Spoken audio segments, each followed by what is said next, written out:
vamos contextualizar alguns elementos que me parecem importantes. Primeiro, a China me parece que estava mais calejada. Por quê? Porque desde 2017, quando inicia o governo Trump 1, já há uma guerra comercial desencadeada especificamente contra a China, ao qual se seguiu no governo Biden na forma da batalha dos semicondutores, na guerra do chip, e agora se aprofunda. Então a China, digamos assim, a retórica do Trump, mesmo no contexto da eleição, já era bastante anti-chinesa.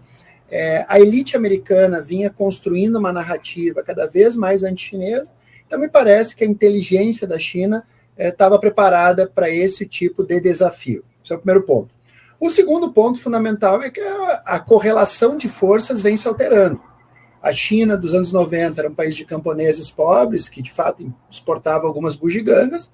A China dos anos 2010 já era um país com uma capacidade militar tecnológica muito superior, mas a China da nova Rota da Seda, a China da atualidade, a China do caça de quinta geração, a China da inteligência artificial, do DeepSeek, a China que lidera diversos segmentos da fronteira tecnológica, é um país com uma capacidade de responder, uma capacidade de resiliência muito maior.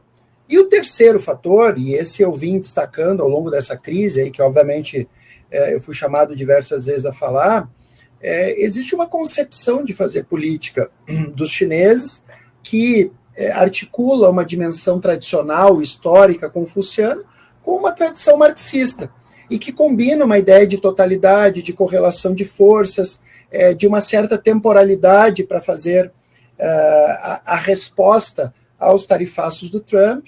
E eu apostei, em todos os espaços, que, primeiro, a China jamais iria ceder, sobretudo sendo tratado como um vassalo.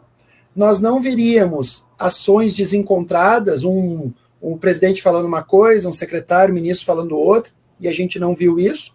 E o que aconteceu foi exatamente isso, né? Ou seja, o Trump foi escalando as tarifas, a China foi estabelecendo simplesmente a reciprocidade diplomática, chegou num determinado momento, a pressão interna sobre o Trump foi gigantesca, os chineses um pouco entendiam isso, as fissuras se fariam sentir, as contradições, agora ele recua das tarifas dos setores de eletrônicos, que representa aproximadamente um quarto, né, daquilo que a China exporta, sem que os chineses tivessem que fazer absolutamente nenhum movimento.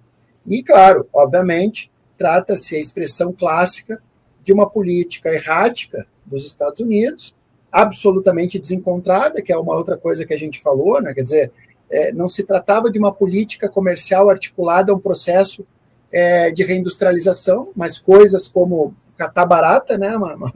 Uma política completamente improvisada, né? Você eleva as tarifas para o mundo todo, baixa para 10% de maneira generalizada, sem que haja um critério especificamente de negociação, de multilateralismo, de qualquer coisa, muito menos políticas de desenvolvimento, que recupera as capacidades industriais perdidas.